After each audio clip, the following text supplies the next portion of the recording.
Welcome to icon India. Icon India అందిస్తున్న ఈ current affairs మీకు ఉచితంగా పీడిఎఫ్ రూపంలో కూడా అందించడం జరుగుతూ ఉంది. దీనికోసం మీరు ఐకాన్ ఇండియా యాప్ని ప్లేస్టోర్ నుంచి డౌన్లోడ్ చేసుకోండి. ఉచితంగా ఐకాన్ ఇండియా అందిస్తున్నటువంటి పీడిఎఫ్స్ని పొందండి. ఇక ఐకాన్ ఇండియా అతి తక్కువతో ఆన్లైన్ క్లాసెస్ని ప్రొవైడ్ చేస్తుంది. అలాగే అశోక్ నగర్ హైదరాబాద్ కేంద్రంగా మీకు గ్రూప్స్కి సంబంధించినటువంటి ఆఫ్లైన్ కోచింగ్ని కూడా ప్రారంభించడం జరిగింది. సో మీరు గ్రూప్స్కి కోచింగ్ తీసుకోవాలి అని అనుకుంటే మా నెంబర్ 6301468465కి కాల్ చేసి కోచింగ్లో కూడా జాయిన్ అవ్వచ్చు. ఇక ఈ రెగ్యులర్ కరెంట్ అఫైర్స్ అనేది మీరు ఫ్యూచర్లో రాయబోయేటువంటి ప్రతి ఎగ్జామ్స్కి కూడా యూజ్ అవుతుంది. ఇక ఈరోజు సెషన్ స్టార్ట్ చేద్దాం. ఫస్ట్ మనం దేనిని గురించి డిస్కస్ చేయబోతున్నాం అని అంటే సమిట్ గురించి డిస్కస్ చేయబోతున్నాం. సార్ సమిట్స్ అంటే సదస్సులు అని అంటున్నాం. G20 సదస్సుకి సంబంధించి ఇది సస్టైనబుల్ ఫైనాన్సింగ్ స్కీమ్ గురించి జరిగినటువంటి సదస్సు సమిట్ అని చెప్పేసి అంటా ఉన్నాం. ఫస్ట్ G20 అంటే క్లారిటీ ఉండాలి. G20 అని అంటే గ్రూప్ ఆఫ్ 20 అని చెప్పేసి పిలవడం జరుగుతూ ఉంది. ఏమంటున్నాం? గ్రూప్ ఆఫ్ 20 అని చెప్పేసి పిలుస్తూ ఉన్నాం. మరి గ్రూప్ ఆఫ్ 20గా పిలిచేటువంటి ఈ G20కి సంబంధించి ఏమంటున్నాం? గ్రూప్ ఆఫ్ 20గా పిలిచేటువంటి G20కి సంబంధించి గ్రూప్ ఆఫ్ 20 అంటే G20 అని అంటున్నాం. ఇది ప్రపంచంలోని ఒక యూరోపియన్ యూనియన్ అలాగే 19 ఇతర దేశాలకి సంబంధించినటువంటి కూటమి. దానినే మనం గ్రూప్ ఆఫ్ 20 కూటమి అని చెప్పేసి పిలవడం జరుగుతూ ఉంది. మరి ఈ G20కి సంబంధించినటువంటి ఫైనాన్సింగ్ స్కీమ్ గురించి మీటింగ్ అని అంటున్నాం. ఫైనాన్షియల్ ఇష్యూస్ బేసిక్గా ఎవరు మాట్లాడతారు అని అంటే ఈ కూటమిలో ఆర్థిక మంత్రులు మాట్లాడతారు. ఏ ఆర్థిక మంత్రులు అని అంటే ఇగో ఈ యూరోపియన్ యూనియన్కి సంబంధించినటువంటి ఫినాన్స్ మినిస్టర్స్ అలాగే ఇతర 19 దేశాలకి సంబంధించినటువంటి ఫినాన్స్ మినిస్టర్స్ మాట్లాడతారు. సార్ మరి ఈ G20 గురించి మనం తెలుసుకోవాలా? భారత్ ఇందులో సభ్య దేశంగా ఉందా అని అంటే ఎస్, భారత్ అనేది గ్రూప్ ఆఫ్ 20లో సభ్య దేశంగా మెంబర్ కంట్రీగా ఉంది. మరి ఈ G20 అనేది ప్రపంచంలో ఉన్నటువంటి అతిపెద్ద ఆర్థిక వ్యవస్థలు కలిగినటువంటి దేశాల కూటమి. సుమారు 85% పైన ఆర్థిక వ్యవస్థ ఈ గ్రూప్ ఆఫ్ 20కి సంబంధించినటువంటి సభ్య దేశాలలో ఉంది. ఇలా ఆర్థికంగా అతిపెద్ద వ్యవస్థ కలిగినటువంటి దేశాల కూటమి అని అంటున్నాం. ఇక్కడ ఒక డౌట్ వస్తుంది, సరే ఈ కూటమిని ఎందుకు ఏర్పాటు చేసినారు సార్ అని చెప్పేసి. ప్రపంచంలో చాలా సంక్షోభాలు వచ్చాయి. ఆ సంక్షోభాలను ఎదుర్కొనేందుకు, ఆ సంక్షోభాల సమయంలో ఒకరికొకరు సహకరించుకునేందుకు దేశాలు ఈ కూటమిని ఏర్పాటు చేయడం జరిగింది. ఎప్పుడు మొదటిసారి ఈ కూటమిని ఏర్పాటు చేసినారు అని అంటే 1999లోనే ఈ కూటమిని ఏర్పాటు చేయడం జరిగింది. కానీ దీని తొలి సమావేశం అనేది 2008లో ప్రారంభం కావడం జరిగింది. ఎక్కడ అని అంటే వాషింగ్టన్ డీసీలో ఈ సమావేశం అనేది జరిగింది అని అంటున్నాం. ఇలా మొదటి సమావేశంతో ప్రారంభమైనటువంటి G20 ఈ 2022లో కూడా సమావేశాలను నిర్వహిస్తూ ఉంది. ఇక్కడ మనం క్లియర్గా చూడవచ్చు, సస్టైనబుల్ ఫైనాన్స్కి సంబంధించినటువంటి స్కీమ్, ఒక సుస్థిరమైనటువంటి ఆర్థికంగా ఉండేటువంటి అంశాలకి సంబంధించినటువంటి స్కీమ్ని తీసుకురావాలని ఈ G20కి సంబంధించి ఆలోచన చేస్తూ ఉన్నారు. సార్ మరి ఇప్పుడు జరిగినటువంటి మీటింగ్ ఎక్కడ జరిగింది అనేది మనకు చాలా ఇంపార్టెంట్ ఈ ఇయర్కి సంబంధించి, ఇకపై మనం రాయబోయేటువంటి ఎగ్జామ్స్కి సంబంధించి. ఇటీవల క్వశ్చన్ ఇలా అడగవచ్చు. ఫర్ ఎగ్జాంపుల్ పోలీస్ కానీ గ్రూప్ 2, 3, 4 కానీ ఇలాంటి ఎగ్జామ్స్ అయితే క్వశ్చన్ ఎలా అడిగే అవకాశం ఉంది అని అంటే ఇటీవల 2022 G20కి సంబంధించి సస్టైనబుల్ ఫైనాన్స్ స్కీమ్ పైన ఒక సమావేశం జరిగింది. ఆ సమావేశానికి ఎవరు అధ్యక్షత వహించారు, ఆ సమావేశం ఏ దేశం ఆధ్వర్యంలో జరిగింది అని అడగొచ్చు. అప్పుడు మన ఆన్సర్ ఏముండాలి అని అంటే ఇప్పుడు G20కి సంబంధించి జోకో విడోడో అధ్యక్షుడిగా ఉంటారు.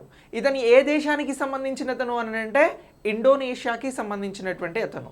సో ఇతను ప్రధాన నేతల సమావేశానికి అధ్యక్షత వహిస్తాడు. ఇక G20కి సంబంధించి ఇండోనేషియా అనేది ఈసారి G20 కూటమికి అధ్యక్షత వహించడం జరుగుతూ ఉంది. నేను ప్రీవియస్ క్లాస్లో చెప్పినాను, G20కి సంబంధించి ప్రతి ఏడాది డిసెంబర్ 1న ఈ G20కి ఎవరైతే ప్రెసిడెన్సీ ఉంటుందో, ఇప్పుడు ఇండోనేషియా ఉంది, ఇలా ఎవ్రీ ఇయర్ ఒకరు మారుతారు. అది ఎప్పుడు చేపడతారు ఆ పదవిని అని అంటే December 1st చేపడతారు. కొత్త వాళ్ళు, మళ్ళీ కొత్త ప్రెసిడెంట్ ఒక దేశంగా వస్తుంది. ఆ దేశంలో ఉన్నటువంటి ప్రధాన నేత G20కి ఆ ఏడాదికి సంబంధించి ప్రెసిడెంట్గా ఉంటాడు. సో ఇలా ఇప్పుడు జోకో విడోడో ఇండోనేషియాకి సంబంధించినటువంటి ప్రెసిడెంట్, ఇతను G20కి ప్రెసిడెంట్గా ఉన్నాడు. ఓవరాల్గా ఇది కూడా మనకు లేటెస్ట్ అప్డేట్. ఇప్పుడు ఇండోనేషియా అనేది డిసెంబర్ 1న G20కి ప్రెసిడెన్సీని తీసుకున్న తర్వాత జరుగుతున్నటువంటి ఇంపార్టెంట్ మీటింగ్ ఇది.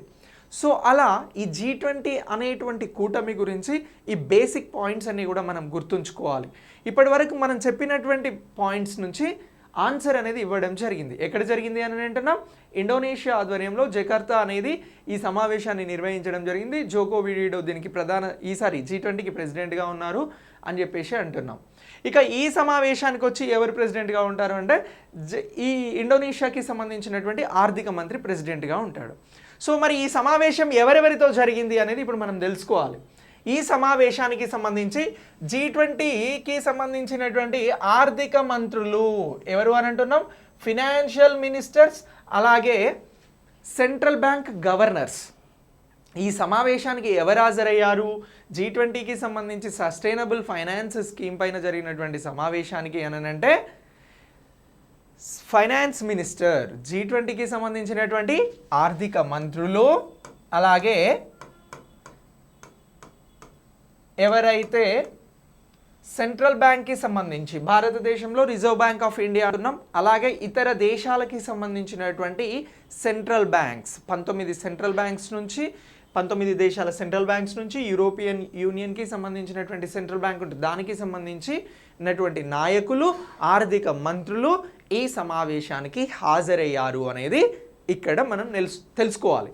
ఇక దీని తర్వాత ఇండోనేషియా ఆర్థిక మంత్రి ఎవరు అనంటే ములియానీ ఇంద్రవతి. ఎవరు? ములియానీ ఇంద్రవతి ఈ ఫైనాన్షియల్ మినిస్టర్, సెంట్రల్ బ్యాంక్ గవర్నర్స్కి సంబంధించినటువంటి సమావేశానికి ప్రెసిడెంట్గా ఉన్నారు. ఎందుకు ఈమె ప్రెసిడెంట్ ఉన్నారు సార్? ఇంతకుముందు జోకో విడోడో అని అనుకున్నాం కదా అని అంటే ఇది ఆర్థిక మంత్రుల సమావేశం కాబట్టి ఈ సమావేశానికి అధ్యక్షత వహించడం జరిగింది అని గుర్తుంచుకోవాలి. ఎవరు అని అంటున్నాం? ములియానీ ఇంద్రావతి. సో ఇలా ఈ సమావేశంలో పాల్గొని మరి ఏం మాట్లాడారు సార్ వీరంతా అని అంటే, ఏదైతే COVID-19 2019 December 19న వెలుగులోకి వచ్చినటువంటి COVID-19 వలన ప్రపంచ ఆరోగ్య వ్యవస్థ ఎలాంటి సిచ్యువేషన్లో ఉందో, ఎలాంటి పరిస్థితులలో ఉందో క్లియర్గా అందరికీ తెలియడం జరిగింది. అంటే ప్రపంచ ఆరోగ్య వ్యవస్థను మెరుగుపరిచేందుకు ఇప్పుడున్నటువంటి మహమ్మారి లాంటి వాటిని మళ్ళీ ఫ్యూచర్లో వస్తే తట్టుకునేలాగా ఆర్థికపరమైనటువంటి అంశాలపైన, అంటే దీన్ని ఏమంటున్నాం? గ్లోబల్ ఫైనాన్సింగ్ పైన ఈ సమావేశం అనేది జరిగింది. సో ఇలా ఈ గ్లోబల్ ఫైనాన్స్ అనేది ప్రస్తుతం సరిగా లేదు, ఫ్యూచర్లో దీన్ని మరింత డెవలప్ చేయాల్సినటువంటి అవసరం ఉంది అని చెప్పేసి ఇగో ఈ G20కి సంబంధించినటువంటి సమావేశంలో చెప్పారు. సో ఇక్కడ క్విక్ రివిజన్లో భాగంగా గుర్తుంచుకోండి, మళ్ళీ ఒకసారి మీకోసం నేను రిపీట్ చేస్తూ ఉన్నాను. 2022 సంవత్సరానికి సంబంధించి G20కి అధ్యక్ష బాధ్యతలు నిర్వహిస్తున్నటువంటి దేశం ఇండోనేషియా. 2021లో ఏ దేశం అధ్యక్ష బాధ్యతలు నిర్వహించింది అనంటే ఇటలీ. 2023లో ఎవరు అధ్యక్ష బాధ్యతలు నిర్వహించబోతున్నారు G20కి అనంటే భారత్. ఈ 3 పేర్లను గుర్తుంచుకోండి. సీరియల్గా అడిగినప్పుడు వీటిపైన క్వశ్చన్ రావడానికి 100% ఛాన్స్ ఉంది. సో ఈ 3 పేర్లను ఇచ్చి ఇవి దేనికి సంబంధించినవి, ఇటీవల కాలంలో ఏ సమిట్కి ఇవి అధ్యక్షత వహించడం జరిగింది అన్నప్పుడు మనం G20 అని చెప్పాలి. సో ఇలా ఎనీ ఎగ్జామ్ అడిగే ఛాన్స్ ఉండొచ్చు. సో కాబట్టి మీరు ఈ ఇయర్ది నేర్చుకుంటున్నారు, ప్రీవియస్ ఇయర్ది నేర్చుకుంటున్నారు, వచ్చే ఇయర్కి సంబంధించి కూడా ఎవరు ప్రెసిడెంట్ అనేది తెలుసుకుంటున్నాం మనం ఇక్కడ. సో నేను ఒకసారి మళ్ళీ రాస్తున్నాను, గుర్తుపెట్టుకోండి. 1 వచ్చి 2021 ఎవరు అనంటే ఇటలీ అని అంటున్నాం. 2022 వచ్చి ఎవరు ఉన్నారు అనంటే ఇండోనేషియా అంటున్నాం. ఇక 3వది వచ్చి ఎవరు 2023లో అధ్యక్షునిగా ఉండబోతున్నారు అనంటే దీనికి సంబంధించి ఇండియా అని అంటున్నాం. అన్నీ కూడా ఈతోటే స్టార్ట్ అవుతున్నాయి. సో ఈ అనేది కామన్గా గుర్తుపెట్టుకోండి G20కి సంబంధించి.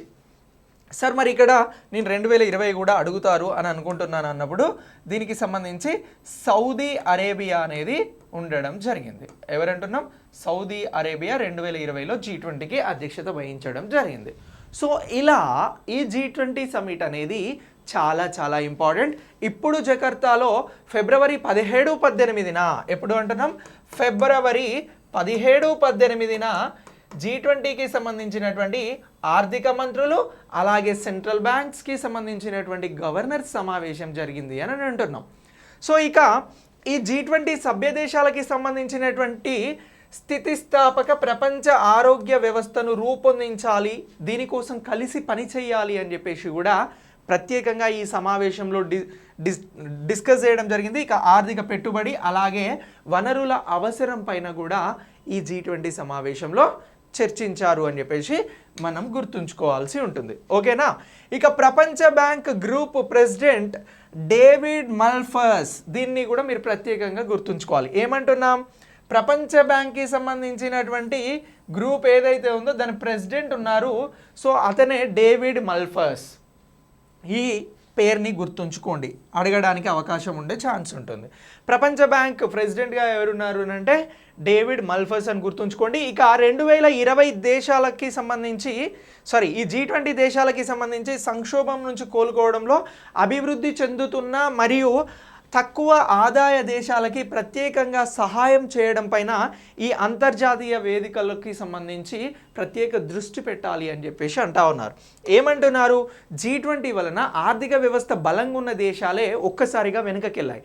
అదే మధ్యస్థాయిలో ఆదాయం ఉండి అభివృద్ధి చెందుతున్నటువంటి దేశాలు కానీ తక్కువ ఆదాయం ఉండి ఉన్నటువంటి దేశాలు కానీ ఏవైతే ఉన్నాయో ఈ దేశాలను రక్షించేందుకు ఇలాంటి బలమైన ఆర్థిక వ్యవస్థ కలిగినటువంటి కూటములు ప్రత్యేకంగా ఆలోచన చేయాలి అని చెప్పేసి ఆర్థికపరమైనటువంటి అంశాలపైన డిస్కస్ చేశారు. ఎక్స్క్లూజివ్గా ఈ మీటింగ్ అనేది G20కి సంబంధించి ఆర్థికపరమైన అంశాలపైన డిస్కస్ చేయడం జరిగింది. ఇక దీంతో పాటు నెక్స్ట్ ఈ అంశానికి సంబంధించి ఎవరు ప్రత్యేకంగా మాట్లాడారు అని అంటే ఆర్థిక మంత్రి నిర్మలా సీతారామన్ గారు మాట్లాడారు. వర్చువల్ మీట్లో జరిగింది ఈ సమావేశం. ఈ వర్చువల్ మీట్లో జరిగినటువంటి ఈ సమావేశంలో నిర్మలా సీతారామన్ గారు ఆదాయం తక్కువ ఉన్న దేశాలని అలాగే అభివృద్ధి చెందుతున్న దేశాలపైన ప్రత్యేకంగా G20 ఫోకస్ చేయాలని అన్నారు. ఇక దీంతో పాటు దేశాల మధ్య అంతరాన్ని తగ్గించడానికి టీకాలను ఉత్పత్తి చేయలేని దేశాలు, టీకాలను కొనుగోలు చేయలేని దేశాలు, వ్యాక్సిన్కి సంబంధించి ఏవైతే ఉన్నాయో వాటి కోసం స్పీడ్ డెలివరీ అంటే టీకా డెలివరీని మరింత ముందుకు తీసుకువెళ్ళాలి అని కూడా ఎవరు మాట్లాడారు అని అంటే నిర్మలా సీతారామన్ గారే ప్రత్యేకంగా మాట్లాడడం జరిగింది ఈ G20కి సంబంధించి ఆర్థిక మంత్రుల సమావేశంలో. మరి సెంట్రల్ బ్యాంక్ నుంచి ఎవరు పాల్గొంటారు ఈ మీటింగ్లో భారతదేశం నుండి అని అంటే RBI గవర్నర్గా ఉన్నటువంటి శక్తికాంత్ దాస్ గారు పాల్గొంటారు. ఎవరు? శక్తికాంత్ దాస్. ఓకేనా? సో ఇలా ఈ అంశాలని అప్డేట్ చేసుకోవాలి. ఇక దీంతో పాటు ఆరోగ్య భద్రతలో అంతర్జాతీయ పెట్టుబడిని స్థాపించడం ద్వారా ఆరోగ్య సంరక్షణ మౌలిక సదుపాయాలను బలోపేతం చేయడానికి పని చేయాలని నార్వే అంతర్జాతీయ అభివృద్ధి మంత్రి బీతే ట్విన్వే రిమ్ మాట్లాడారు. ఇక US ట్రెజరీ సెక్రటరీ జానెట్ కూడా ఇందులో ప్రత్యేకంగా మాట్లాడడం జరిగింది. ప్రపంచ ఆరోగ్య నిధిని సిఫారసు చేశారు. ప్రపంచ ఆరోగ్య నిధి అనేది ఒకటి తీసుకురావాలి అని సిఫారసు చేసింది ఎవరు ఇటీవల G20లో అన్నప్పుడు US ట్రెజరీ సెక్రటరీ జనరల్ అని చెప్పేసి మనం గుర్తుంచుకోవాలి. ఇక ప్రపంచ ఆరోగ్య నిధి గురించి సిఫారసు చేశారు. ఓకేనా? ఇక ఇంకా ఏం మాట్లాడారు ఇందులో అనంటే ఎమర్జెన్సీ ఫైనాన్సింగ్లు, ఇమ్యునైజేషన్లు, ఇతర వైద్య అవసరాల కోసం ఈ ఫండ్ అనేది ఉపయోగించబడాలి అని చెప్పేసి చెప్పారు. ఏ ఫండ్ అంటున్నాం? ఏదైతే G20కి సంబంధించి ప్రపంచ ఆరోగ్య నిధి సిఫారసు ఉందో ఇది ఎక్స్క్లూజివ్గా ఏదైతే ఆరోగ్యానికి సంబంధించినటువంటి అంశాలు ఉన్నాయో ఇమ్యునైజేషన్ కానీ ఇతర వైద్య అవసరాల కోసం ఈ ఫండ్ను ఉపయోగించాలి అని చెప్తున్నారు. ఇక భవిష్యత్తులో వచ్చేటువంటి విపత్తులను ఎదుర్కొనడానికి మరియు ఆరోగ్య సంరక్షణ శ్రామిక శక్తిని మరింత బలోపేతం చేయడానికి పర్యవేక్షణ వ్యవస్థలను మెరుగుపరచడంలో అభివృద్ధి చెందుతున్న తక్కువ ఆదాయ దేశాలకు ఈ ఫండ్ అనేది కూడా ప్రత్యేకంగా సహాయపడుతుంది అని చెప్పేసి అంటా ఉన్నారు. ఇక WHO పాత్ర కూడా పెంచాలి అని చెప్పేసి WHO డైరెక్టర్ జనరల్ ఎవరు టెడ్రోస్ అధోనామ్ ప్రత్యేకంగా మాట్లాడడం జరిగింది. సార్ ఇది G20 అంటున్నాం, ఇందులోకి WHO అనేది ఎందుకు వచ్చింది సార్ అనేది బేసిక్ డౌట్ వస్తుంది మనకు. US మాట్లాడింది అని అంటే US సభ్య దేశం, నార్వే మాట్లాడింది అని అంటే నార్వే సభ్య దేశం. ఇక్కడ మీకు డౌట్ రావాలి, WHOకి సంబంధించి టెడ్రోస్ అధోనామ్ అనే ఇతను WHOకి సంబంధించిన డైరెక్టర్ జనరల్గా ఉన్నారు, ఇతను ఎందుకు మాట్లాడతారు సార్, ప్రపంచ ఆరోగ్య సంస్థకి సంబంధించిన అతను ఇందులోకి ఎందుకు వస్తాడు అని అంటే G20కి WHO అనేది శాశ్వత సభ్యత్వం కలిగి ఉంది. అంటే G20 సమావేశాలు జరిగినప్పుడు ఈ శాశ్వత సభ్యత్వంలో భాగంగా పర్మనెంట్ మెంబర్షిప్లో భాగంగా WHO అనేది కూడా ఇందులో ప్రత్యేకంగా పాల్గొనడం జరుగుతూ ఉంది G20లో. సో ఈ పాయింట్ని మీరు తప్పకుండా గుర్తుంచుకోవాలి. ఇక ప్రపంచ ఆరోగ్య వ్యవస్థకి సంబంధించి ఇతర సౌకర్యాలను పెంపొందించడంలో WHO అనేది కీలక పాత్ర పోషించినందున దాన్ని బలోపేతం చేయాలి, మరిన్ని నిధులు ఇవ్వాలి అని చెప్పేసి WHO నుంచి director general world health organisation, ప్రపంచ ఆరోగ్య సంస్థ WHO, దీనికి సంబంధించినటువంటి డైరెక్టర్ జనరల్ టెడ్రోస్ అధోనామ్ ఇంకా మాకు ఎక్కువ నిధులు పెంచండి, మహమ్మారిని నివారించడంలో మా పాత్ర చాలా ఉంది అని చెప్పేసి ఈ G20 financial ministers, central bank గవర్నర్స్తో జరిగిన సమావేశంలో ప్రత్యేకంగా మాట్లాడడం జరిగింది. ఇది G20కి సంబంధించి ఎక్స్క్లూజివ్గా మీకు ఇస్తున్నటువంటి కరెంట్ అఫైర్స్. సో మీరు డైరెక్ట్ క్వశ్చన్ ఆన్సర్ బేస్డ్గా చేస్తారా, స్టేట్మెంట్ లెవెల్లో చేస్తారా, అప్లికేషన్ మెథడ్లో మిమ్మల్ని క్వశ్చన్ అడుగుతారా, దెన్ లేదు అని అంటే ఎస్ఏ రైటింగ్ రాయమంటారా, ఈ కంటెంట్ని బేసిక్గా రాయండి, మీకు తప్పకుండా మంచి మార్కులు వస్తాయి. ఇక ఈ G20 2022 ఇండోనేషియాలో జరుగుతుంది అనేది మాత్రం మీరు మర్చిపోవద్దు. సో ఇలా ఈ ఫైనాన్స్కి సంబంధించినటువంటి బ్యాంక్ మినిస్టర్స్ మీటింగ్ ఫోటోని కూడా మనం ఇక్కడ ప్రత్యేకంగా చూడవచ్చు. రాలేని వాళ్ళు వర్చువల్లో పాల్గొన్నారు. ఇక నెక్స్ట్ ఏమంటున్నామనంటే interoperable criminal justice system అని అంటున్నాం. సో ఈ interoperable criminal justice system గురించి మీకు ఇక్కడ నేను కొంచెం ఇక్కడ చార్ట్లో చాలా క్లియర్గా ఎక్స్ప్లెయిన్ చేసే ప్రయత్నం చేస్తా. సరే ఏంటి సార్ ఈ interoperable criminal justice system అని అంటే ఇది పోలీస్ వ్యవస్థకి సంబంధించి, క్రైమ్స్కి సంబంధించి, జ్యుడిషియల్కి సంబంధించినటువంటి ఒక సిస్టమ్. దీన్ని హోం మంత్రిత్వ శాఖ అనేది ప్రత్యేకంగా పర్యవేక్షించడం జరుగుతూ ఉంది. సో ఈ ఇంటర్ ఆపరబుల్ క్రిమినల్ జస్టిస్కి సంబంధించినటువంటి సిస్టమ్ రెండవ దశను అమలు చేయడానికి ఏమంటున్నాం, రెండవ దశ అమలు కోసం ఏం చేసినారు అని అంటే ప్రధానమంత్రి మోదీ గారు దీనికి ఆమోదం తెలపడం జరిగింది, క్యాబినెట్ ఆమోదం తెలిపింది. ఇది ఎవరు అమలు చేస్తారు అని అంటే హోమ్ మినిస్టర్గా, ఎవరు హోమ్ అఫైర్స్కి సంబంధించినటువంటి మినిస్టర్ ఎవరు ఉన్నారు, అమిత్ షా గారు. ఈ అమిత్ షా గారి ఆధ్వర్యంలో ఇది అమలు కావడం జరుగుతూ ఉంది. ఏది అని అంటున్నాం, inter operable criminal justice system అని అంటున్నాం. అసలు ఏంటి సార్ ఇది అని అంటే వెరీ సింపుల్. ఇది ఏంటి అని అంటే ఇది ఈ కోర్ట్స్ని తీసుకొస్తుంది, అలాగే ఈ ప్రిజన్ని తీసుకొస్తుంది, అంటే జైళ్ళని.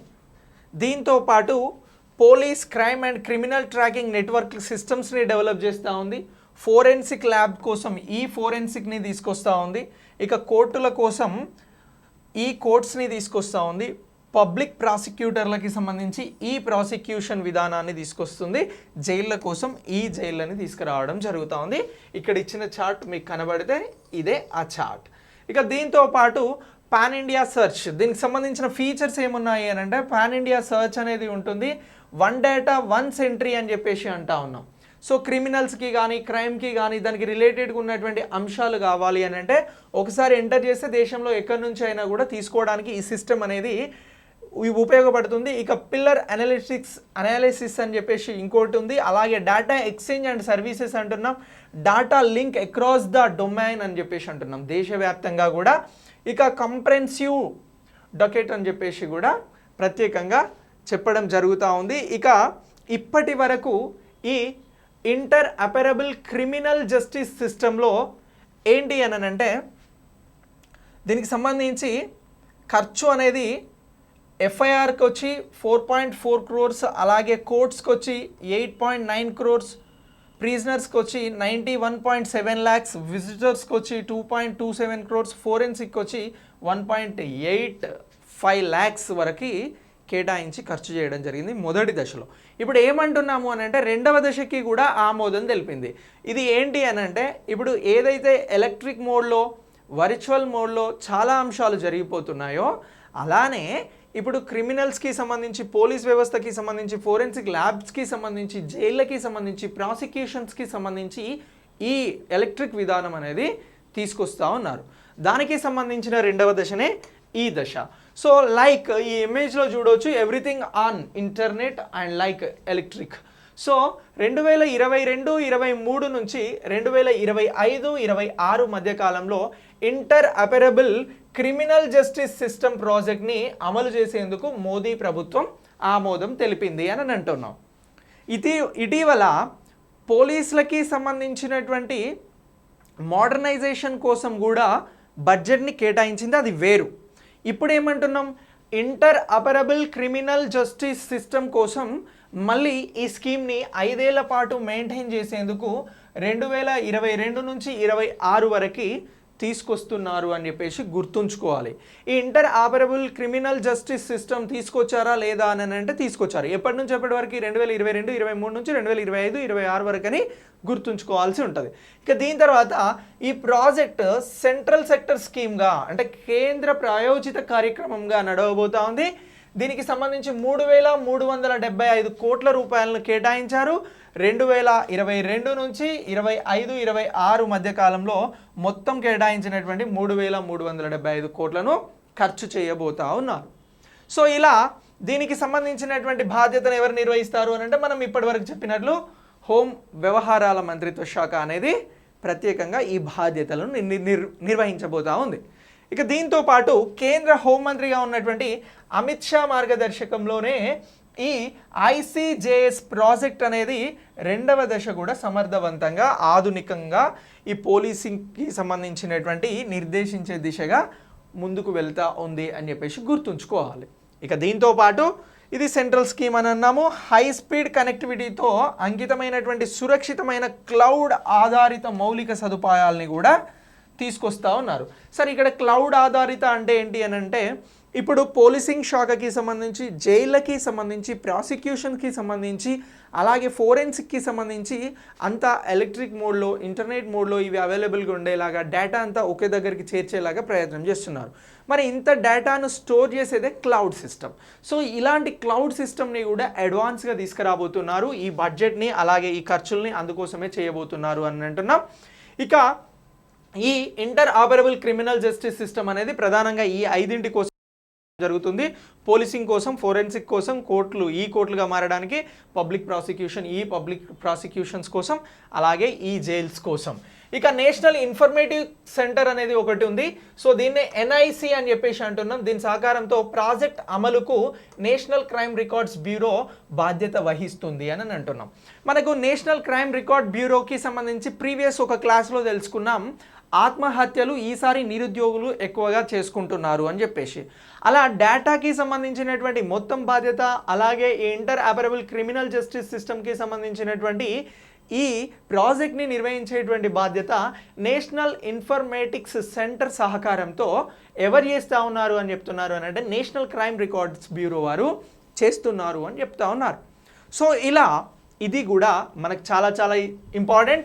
అలాగే రాష్ట్రాలు, కేంద్రపాలిత ప్రాంతాల సహకారంతో కూడా ఈ ప్రాజెక్ట్ అనేది అమలు అవుతుంది. సార్, రాష్ట్రాలు, కేంద్రపాలిత ప్రాంతాలకి సంబంధించిన సహకారం ఏముంటుంది సార్ అని అంటే వాళ్ళు కోఆపరేట్ చేసి డేటా ఇవ్వాల్సి ఉంటుంది కదా. సో అలా రాష్ట్రాలు కానీ, కేంద్రపాలిత ప్రాంతాలు కానీ సహకరించాలి అని చెప్పేసి చెప్తా ఉన్నారు. ఇక IT వ్యవస్థను ఏకీకృతం చేయడం కూడా ఈ ప్రాజెక్ట్లో లక్ష్యంగా ఉంది. నేర న్యాయాన్ని అందించడం కూడా ఈ ప్రాజెక్ట్కి సంబంధించి మరొక ముఖ్యమైన అంశం. సో ఇలా ఈ మొత్తం టాపిక్ని కూడా inter operable criminal justice system గురించి మనం గుర్తుంచుకోవాలి. ఇక దీంతో పాటు ఈ ICJS ప్రాజెక్ట్ 1వ దశ జరిగింది అని మనం మాట్లాడినాం. మరి 1వ దశలో ఏం చేసిర్రు అని అంటే వ్యక్తిగత IT వ్యవస్థలన్నింటినీ కూడా అమలు చేశారు, స్థిరీకరించబడ్డాయి. అంటే ఇంతకుముందు ఐటీ అనేది ఒక క్లౌడ్ సిస్టంలో లేదు, ఇండివిజువల్గా ఉండింది. సో దాన్ని అంతా కూడా ఒక స్థిరీకరించడం పద్ధతి ప్రకారం చేయడం జరిగింది ఇప్పటి వరకు. ఇప్పుడు రెండో ఫేజ్లో ఏం చేయబోతున్నారంటే దానికంటే అడ్వాన్స్ చేయబోతున్నారు. దీనికి ఇప్పుడు నిధులు కేటాయించడం జరిగింది. ఇక ఈ సిస్టమ్ రికార్డుల శోధన కూడా ప్రారంభించింది అని చెప్పేసి అంటా ఉన్నాం. ఇక ఫేజ్ 2 కింద system 1 data 1 entry. So 1 data 1 entry అనేది ఇంతకు ముందు మీరు దేనిలో భాగంగా విన్నారు అని అంటే ఇది గుర్తుపెట్టుకోవాలి. ఇంటరాపరబుల్ క్రిమినల్ జస్టిస్ సిస్టమ్ అనేది ఏ విధంగా అమలు అవుతుంది అని చెప్పేసి ఆప్షన్లో 1 డేటా 1 ఎంట్రీ అనేది ఇస్తే ఎస్ అని చెప్పేసి గుర్తుపట్టాలి. పోలీస్ ఎగ్జామ్స్ రాయబోయే వాళ్ళకి ఇది చాలా చాలా ఇంపార్టెంట్. ఎస్ఐ కానిస్టేబుల్ కానీ పోలీస్ కానీ ఇలాంటి ఎగ్జామ్స్ కానిస్టేబుల్ కానీ రాసేటువంటి వాళ్ళకి ఇది చాలా ఇంపార్టెంట్. మీరు పక్కాగా అప్డేట్ అవ్వాలి ఈ టాపిక్ని. ఇక దీంతో పాటు ఏదైతే దేశంలో డేటాను పిల్లల్లో ఒకరిగా మాత్రమే నమోదు చేస్తూ ఉన్నారు. ఇక డేటాకి సంబంధించినటువంటి నమోదు చేయాల్సిన అవసరం లేకుండా ఇతర పిల్లర్లలో అదే అందుబాటులో ఉంటుంది. అంటే ఇక్కడ సింపుల్ చెప్పారు 1 డేటా 1 ఎంట్రీ. సో ఎవరి గురించి అయినా డేటా కావాలి ఈ విభాగంలో అని అంటే ఇది ఒకటి సరిపోతుంది అనేది కూడా ఇప్పుడు చెప్తున్నటువంటి కాన్సెప్ట్. దీన్ని మొత్తం కూడా మీరు అప్డేట్ చేసుకోండి. నెక్స్ట్ ప్లాస్టిక్ వ్యర్థాల నిర్వహణకి సంబంధించినటువంటి నియమాలు 2016 ఏవైతే ఉన్నాయో వీటిని మరింత బలోపేతం చేస్తూ ఉన్నారు. దేశంలో ఈ ప్లాస్టిక్ వేస్టేజ్ వలన పొల్యూషన్ అనేది విపరీతంగా జరుగుతూ ఉంది. కాలుష్యం అనేది బాగా పెరుగుతూ ఉంది, వాతావరణం దెబ్బతింటూ ఉంది. సో ఇలాంటి వాటిని అరికట్టేందుకు ప్రభుత్వం నెంబర్ ఆఫ్ స్కీమ్స్ని తీసుకొస్తూ ఉంది. అలాగే ఇలాంటి వాటికి సంబంధించి కూడా నియమ నిబంధనలను మరింత కఠినతరం చేస్తూ ఉన్నారు. ఇప్పుడు ఏం చేసినారు అని అంటే దేశంలో చెత్త చెదారంలో ఉన్నటువంటి ప్లాస్టిక్ వ్యర్థాల వల్ల కలిగే కాలుష్యాన్ని తగ్గించడానికి ఈ 2016కి సంబంధించి ప్లాస్టిక్ వ్యర్థ పదార్థాల నిర్వహణ పైన నియమాలను మరొకసారి మన ముందుకు తీసుకురావడం జరిగింది. ఇక how long single use plastic items will be around అని అంటే మన చుట్టూ ఉన్నటువంటి ప్లాస్టిక్ ఏముంది, ప్లాస్టిక్ బాటిల్స్, దీని టైం వచ్చి వన్స్ మనం వాడి పాడేసిన తర్వాత 450 సంవత్సరాల పాటు ఇది ఉంటుంది అని చెప్తున్నారు. సో ఇవన్నీ ఫ్యాక్ట్స్ అండి. ప్లాస్టిక్ బ్యాగ్స్ ఏవైతే ఉన్నాయో ఇవి 20 సంవత్సరాల పాటు కాలుష్యాన్ని అలాగే కొనసాగిస్తాయి. అలాగే సిగరెట్కి సంబంధించినటువంటి ఫిల్టర్స్ 10 ఇయర్స్ అని అంటున్నాం. ఇక ఈ స్టార్ ఫోమ్ అని చెప్పేసి ఇంకొకటి ఉంది, ఇది ఫర్ ఎవర్ ఎప్పుడు ఉంటుందంట. Coffee cups 30 years. సో ప్లాస్టిక్కి సంబంధించినటువంటి స్ట్రాస్ 200 సంవత్సరాలు ఉంటాయి. మనం ఏదైతే స్ట్రాస్ ద్వారా తాగేటువంటి జ్యూస్ కానీ డ్రింక్స్ కానీ ఆ స్ట్రా వల్ల 200 సంవత్సరాల పాటు దాని ఇంపాక్ట్ అనేది ప్రభావం అనేది ఉంటుంది. ఇక ప్లాస్టిక్కి సంబంధించినటువంటి స్పూన్స్ ఏవైతే ఉంటాయో ఇవి 100 ఇయర్స్ పైన కూడా భూమిలోనే ఉండిపోతాయి. సో కాలుష్యాన్ని ఇంత ప్రభావితం చేస్తున్నటువంటి ఈ ప్లాస్టిక్ వేస్టేజెస్ ఏవైతే ఉన్నాయో వీటికి సంబంధించి నివారించాల్సినటువంటి అవసరం ఉంది.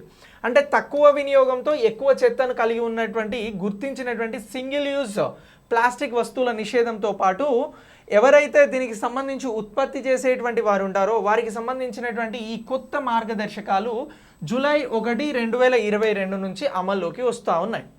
ఇక ఈ 2016 ప్రకారం ప్లాస్టిక్ ప్యాకేజింగ్పై విస్తరించిన ఉత్పత్తిదారుల బాధ్యతపై ఈ మార్గదర్శకాలు అనేవి కొత్తగా రాబోతున్నాయి. ఎవరైతే ప్లాస్టిక్ని తయారు చేసేటువంటి కంపెనీలు ఉన్నాయో మనం చెప్పినటువంటి బ్యాగ్స్ కానీ డబ్బాలు కానీ ఇతర అంశాలు ఏవైతే ఉన్నాయో వీటినన్నింటినీ ప్రొడ్యూస్ చేసేవారు ఉత్పత్తి చేసేవారు ఎవరైతే ఉన్నారో వారికి సంబంధించి మరికొన్ని కొత్త మార్గదర్శకాలను తీసుకొస్తున్నారు.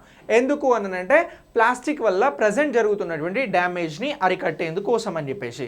ఇక ఈ ప్లాస్టిక్ ప్యాకేజింగ్ వ్యర్థాల వృత్తాకార ఆర్థిక వ్యవస్థను బలోపేతం చేయడానికి ప్లాస్టిక్కి సంబంధించి కొత్త ప్రత్యామ్నాయాల అభివృద్ధిని ప్రోత్సహించడానికి వ్యాపారుల ద్వారా స్థిరమైన ప్లాస్టికింగ్ ప్యాకేజ్ వైపు వారిని మళ్లించడానికి ఇవి ఇందులో భాగంగా తీసుకురావడం జరుగుతుంది. ప్రస్తుతం దేశంలో ఇలాంటి పరిస్థితులు ఉన్నాయి.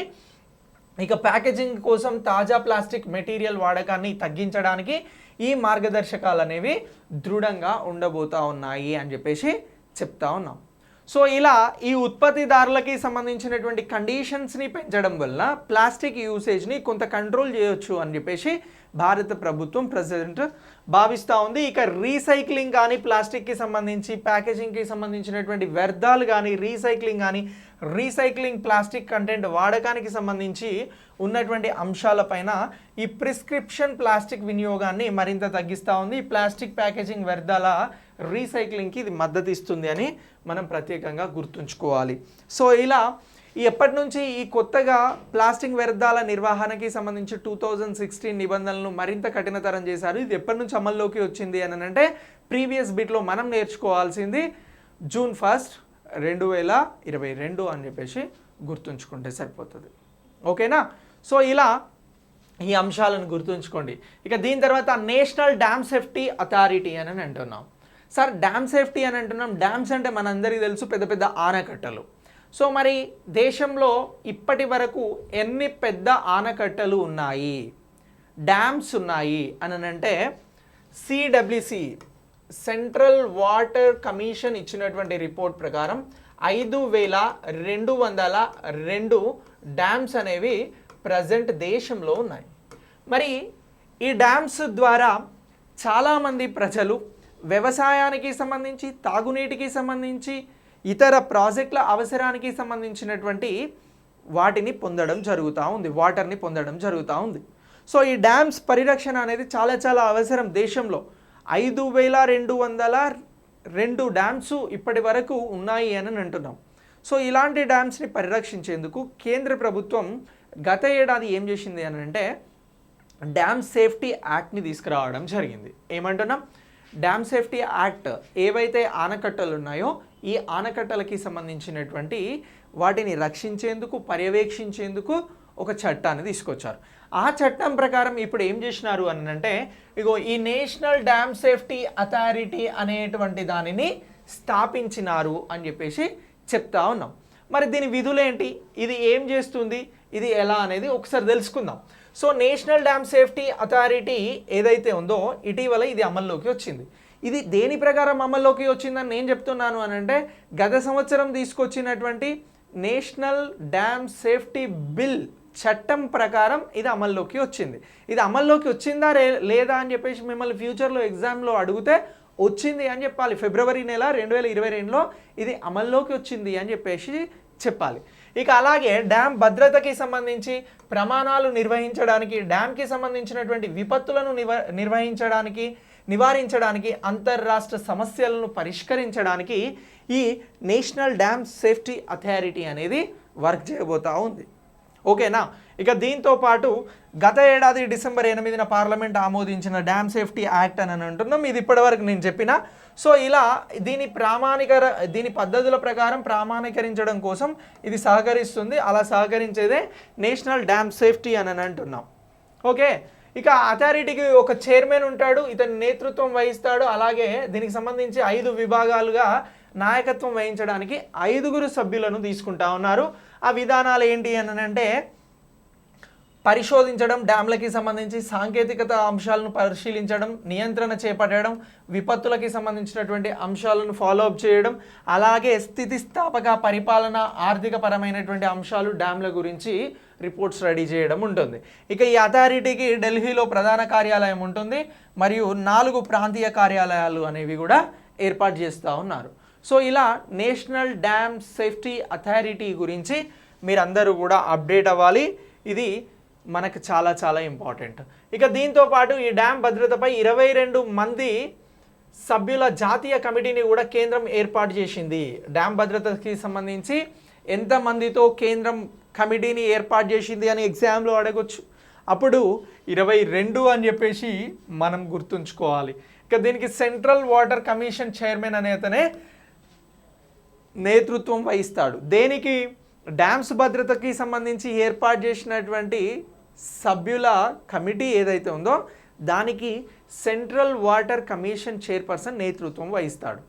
కానీ ఇక్కడ డ్యామ్ సేఫ్టీ అథారిటీకి చైర్మన్గా ఉండేది మాత్రం వేరే వాళ్ళు. ఈ విషయాన్ని కన్ఫ్యూజ్ అవ్వద్దు మీరు. ఇక నోటిఫికేషన్ ప్రకారం రాష్ట్రాల డ్యామ్ సేఫ్టీ ఆర్గనైజేషన్ల మధ్య లేదా రాష్ట్ర డ్యామ్ సేఫ్టీ ఆర్గనైజేషన్ మరియు రాష్ట్రంలోని నిర్దిష్ట డ్యామ్ యజమానికి సంబంధించినటువంటి ఆ డ్యామ్లకి సంబంధించినటువంటి వారి మధ్య సమస్యలను పరిష్కరించడం కూడా అథారిటీ యొక్క ముఖ్య విధిగా తీసుకొస్తున్నారు. ఫర్ ఎగ్జాంపుల్ శ్రీశైలం ప్రాజెక్ట్ ఉంది, శ్రీశైలం డ్యామ్ అంటాం. ఈ డ్యామ్కి సంబంధించి ఆంధ్రప్రదేశ్కి తెలంగాణకి వెరీ వెరీ ఇంపార్టెంట్ ఇక్కడ నుంచి వచ్చేటువంటి వాటర్. దీనిలో ఏమైనా సమస్యలు ఉన్నప్పుడు ఎక్కడికి వెళ్తుంది ఇష్యూ అని అంటే డ్యామ్ అథారిటీ దగ్గరికి వెళ్తుంది. సో అలా డ్యామ్ అథారిటీ చైర్మన్ ఆ సమస్యలను పరిష్కరిస్తారు. సో ఇలా అంతర్రాష్ట్రాల మధ్య ఉన్నటువంటి డ్యామ్లకి సంబంధించి నీటి పంపకాలకి సంబంధించినటువంటి ఇష్యూస్కి సంబంధించి కూడా ఇది కీలకంగా వ్యవహరించబోతూ ఉంది. సో ఇలా ఈ డ్యామ్స్ని గురించి, డ్యామ్ అథారిటీ గురించి, డ్యామ్ అథారిటీ బిల్ గురించి అప్డేట్ అవ్వాల్సి ఉంటుంది. ఇక దీని తర్వాత నెక్స్ట్ వెరీ వెరీ ఇంపార్టెంట్, ఇది రెన్యూవబుల్ ఎనర్జీకి సంబంధించినటువంటి కాన్సెప్ట్. ఆల్మోస్ట్ ఆల్ మనం ప్రీవియస్ క్లాసులలో కూడా రెన్యూవబుల్ ఎనర్జీకి సంబంధించి నూతన పునరుత్పాదక శక్తి వనరులకి సంబంధించినటువంటి అంశాలపైన ఎప్పుడూ మాట్లాడుతూ వస్తూ ఉన్నాం. సో ఇప్పుడు ఈ ఆసియాలోనే అతిపెద్ద బయో-సిఎన్జి ప్లాంట్ అనేది ఏర్పాటు చేస్తూ ప్రకటన చేయడం జరిగింది. ఇది ఎక్కడ ఏర్పాటు చేస్తున్నారు అని అంటే మధ్యప్రదేశ్లోని ఇండోర్లో ఆసియాలోనే అతిపెద్ద బయో-సిఎన్జి ప్లాంట్ని ఏర్పాటు చేశారు. క్వశ్చన్ ఇలా అడగవచ్చు, ఎనీ ఎగ్జామ్ సింపుల్గా ఒక క్వశ్చన్ అడగాలి, పునరుత్పాదక శక్తి వనరులకు సంబంధించి అని అనుకున్నప్పుడు రెన్యూవబుల్ ఎనర్జీకి సంబంధించి ఇటీవల ఆసియాలోనే అతిపెద్ద బయో-సిఎన్జి ప్లాంట్ని ఎక్కడ ఏర్పాటు చేశారు అని అడుగుతారు. అప్పుడు మన ఆన్సర్ ఏముండాలి అని అంటే మధ్యప్రదేశ్, ఇండోర్ అనేది మన ఆన్సర్గా ఉండాలి. ఇది ఆసియాలోనే అతిపెద్దది అని అంటున్నాం. సో మరి దీనికి సంబంధించి ఫస్ట్ మనకు బయో-సిఎన్జికి ఒక క్లారిటీ రావాల్సిన అవసరం ఉంది. సార్ ఏంటి సార్ బయో-సిఎన్జి, ఇది ఎలా తయారవుతుంది అని అంటే మీకోసం ఒక చిన్న మ్యాప్ని ఇక్కడ తీసుకురావడం జరిగింది.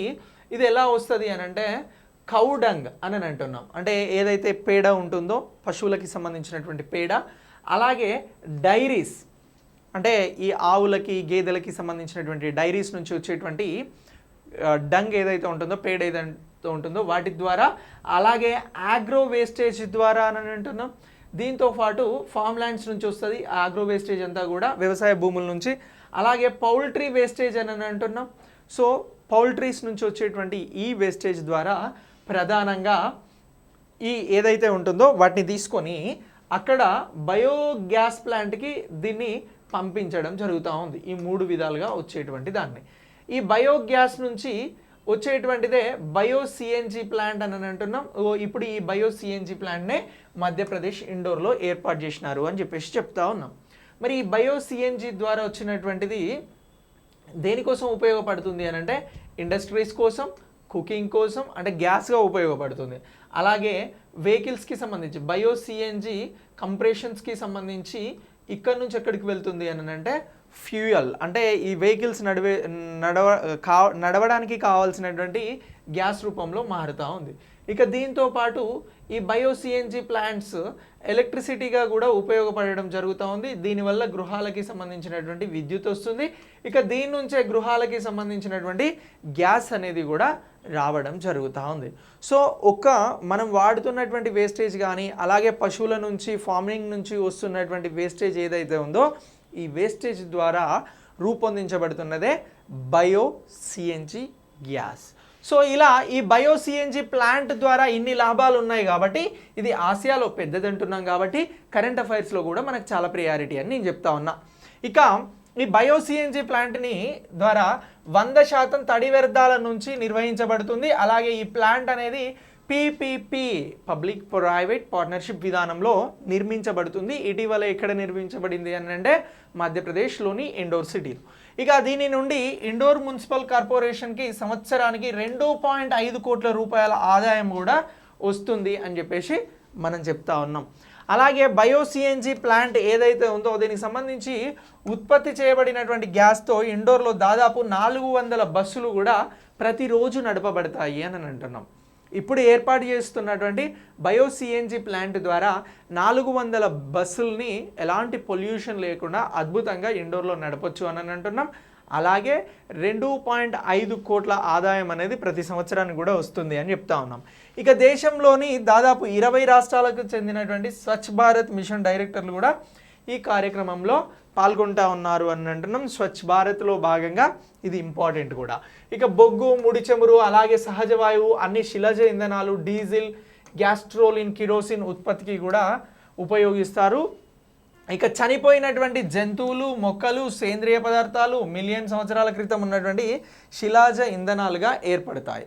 సో ఇలా ఈ శిలాజ ఇంధన వనరులు అనేవి పరిమితమైనవి. అంటే ప్రస్తుతం మనం పొందుతున్నటువంటి ముడి చమురు కానీ, పెట్రోలియం కానీ, కిరోసిన్ కానీ, డీజిల్ కానీ, ఇతర గ్యాస్ కానీ ఇవన్నీ కూడా ఒకప్పుడు సముద్రంలో చనిపోయినటువంటి, ఇతర ప్రాంతాలలో చనిపోయినటువంటి శిలాజాల వల్ల ఏర్పడినటువంటి ఇంధనంగా మనం పొందుతా ఉన్నాం. ఒక పరిమిత సమయానికి ఇంకొక 50 సంవత్సరాలకు 100 సంవత్సరాలకు ఇవి కంప్లీట్ అవుతున్నాయి. అలా ఇవి పరిమితంగా ఉన్నాయి కాబట్టి ఇప్పుడు బయో సిఎన్జికి సంబంధించినటువంటి ప్రియారిటీస్ అనేవి పెరుగుతూ ఉన్నాయి. Not only bio CNG, so ఏవైతే రెన్యూవబుల్ ఎనర్జీస్, హైడల్ పవర్ కానీ, అలాగే సోలార్ పవర్ కానీ ఇలాంటి వాటికి ఎక్కువ ప్రియారిటీ అనేది పెరుగుతూ ఉంది. సో కాబట్టి భారతదేశం యొక్క పునరుత్పాదక శక్తి వనరుల సంభావ్యత అనేది ముఖ్యమైనది. ఇక భారత్కి సంబంధించి భారత ప్రధాని ఏం చెప్పారు, ఇటీవల జరిగినటువంటి కాన్ఫరెన్స్ ఆఫ్ పార్టీలో భారతదేశాన్ని జీరో కార్బన్ చేస్తాము అని చెప్పారు. సో దీనికి కూడా ఈ బయోగ్యాస్ లాంటివి, బయో సిఎన్జీస్ లాంటివి అత్యద్భుతంగా ఉపయోగపడుతున్నాయి. సో ఈ బయో సిఎన్జీ ద్వారా మరి ఏంటి సార్, ఏమైనా పొల్యూషన్ జరగదా అంటే జరగదండి. సో క్లియర్గా కూడా వీటన్నింటికి సంబంధించి బయోగ్యాస్ అనేది ఇంపార్టెంట్గా ఉంది. ఇక ఆల్గే చెట్లు, పంటలతో సహా పెరుగుతున్న మొక్కల నుండి లేదా జంతువుల ఎరువుల నుండి వచ్చేటువంటి భూమిపై ఉన్న అన్ని జీవ పదార్థాలను బయోమాస్ అని చెప్పేసి అంటారు. ఈ బయోమాస్ విధానంలోనే ఏవైతే ఎరువులుగా అంటే జంతువుల నుంచి, మొక్కల నుంచి వచ్చేటివి ఉన్నాయో వీటి ద్వారా ఈ గ్యాస్ అనేది తయారు చేయబడుతుంది. కాబట్టి ఇది మనకు చాలా చాలా ఇంపార్టెంట్ అని అంటున్నాం. ఇక వాయురహిత జీర్ణక్రియ, అలాగే జీవ పదార్థ ఆక్సిజన్ లేనప్పుడు ప్రధాన మిథేన్, కార్బన్ డైఆక్సైడ్ మిశ్రమంగా రూపాంతరం చెందుతుంది.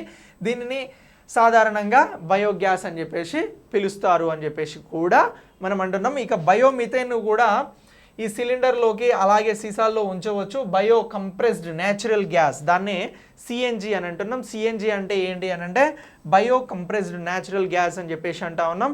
ఇక అలాగే సిబిజి అని అంటున్నాం, ఇది కంప్రెస్డ్ బయోగ్యాస్ అని చెప్పేసి అంటా ఉన్నాం. సో ఇలా ఈ రెండు రకాలుగా కూడా ఈ బయోగ్యాస్కి సంబంధించినటువంటి వాటిని మనం ఉపయోగించబోతున్నాం.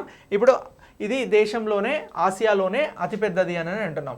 ఇక హైడ్రోజన్, అమోనియం శిథిలాల ఇంధనాల స్థానంలో భవిష్యత్తులో ఇంధనాలుగా వీటిని భావించడం జరుగుతూ ఉంది. ఇక గ్రీన్ హైడ్రోజన్, గ్రీన్ అమోనియా అని పిలువబడేటువంటి పునరుత్పాదక శక్తిని ఉపయోగించడం ద్వారా ఇంధనాల ఉత్పత్తి దేశంలో పర్యావరణ స్థిరత్వం పైన, ఇంధన భద్రతకి సంబంధించి ప్రధాన అవసరాలలో ఒకటిగా ఉపయోగపడబోతా ఉంది. ఇక భారత ప్రభుత్వం శిలాజ ఇంధనం అలాగే ఆధారిత ఫీడ్ స్టాక్ల నుంచి గ్రీన్ హైడ్రోజన్, గ్రీన్ అమ్మోనియాకి సంబంధించి మారడానికి కూడా చర్యలు తీసుకుంటా ఉంది.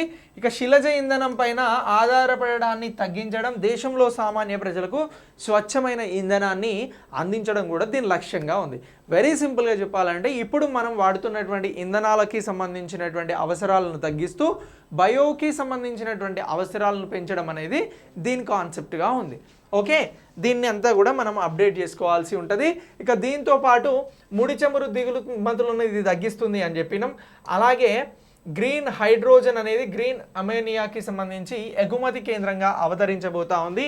ఇగో H2 హైడ్రోజన్ ఏదైతే ఉందో ఇది చాలా చాలా ఇంపార్టెంట్ అని అంటున్నాం. ఇక రెన్యూవబుల్ ఎనర్జీకి సంబంధించి కూడా ఇది ప్రత్యేకంగా ఉండబోతుంది అని చెప్పేసి చెప్తా ఉన్నాం.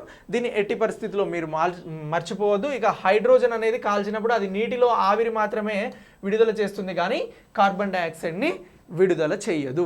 For example science point of వ్యూలో ఇలా అడగచ్చు మిమ్మల్ని, హైడ్రోజన్ కాలినప్పుడు దానికి సంబంధించి ఏం విడుదల అవుతుంది అని అంటే నీటి ఆవిరి మాత్రమే విడుదల అవుతుంది, కార్బన్ డైఆక్సైడ్ CO2 అనేది విడుదల కాదు, ఉత్పత్తి కాదు అని చెప్పేసి గుర్తుంచుకోవాలి. ఇక అంతర్గత దహనం ఉంటుంది. సార్ మనం ఏమన్నాం, చెత్త చెదారం అలాగే పశువుల నుంచి వచ్చేటువంటి వేస్టేజ్ అంతా కూడా ఏమవుతుంది అని అంటే ఇందులో అంతర్గత దహన యంత్రం ఉంటుంది కాబట్టి మరింత సమర్థవంతమైనది. హైడ్రోజన్కి సంబంధించి స్వచ్ఛమైన అణువు అయినప్పటికీ వెలికి తీసే ప్రక్రియ శక్తితో కూడుకున్నటువంటిది. హైడ్రోజన్ ఇంధన ఆధారిత వాహనంగా తయారీ కాబడింది, ఖరీదైనది అని చెప్పేసి అంటా ఉన్నాం. మరి ఈ హైడ్రోజన్ ఇంధన ఆధారిత వెహికల్స్ని తీసుకొస్తే ఎలా ఉంటుంది అని అంటే దీనికి సంబంధించి కొంచెం ఖరీదుతో కూడుకున్నటువంటిది అని కూడా ప్రత్యేకంగా చెప్తా ఉన్నాం. సో ఇలా ఈ మొత్తం అంశాలని కూడా మనం అప్డేట్ అవ్వాల్సి ఉంటుంది. ఇక దీని తర్వాత నెక్స్ట్ ఏంటి అని అంటే జపనీస్ ఎన్సెఫాలిటిస్ వైరస్ అని చెప్పేసి అంటున్నాం. దీన్నే JEV అని అంటున్నాం. సో ఈ జపనీస్ ఎన్సెఫాలిటిస్ వైరస్ వచ్చినప్పుడు చాలామంది దాన్ని ఏమని గుర్తుపడుతూ ఉన్నారు అని అంటే డెంగ్యూ అని చెప్పేసి చెప్తా ఉన్నారు.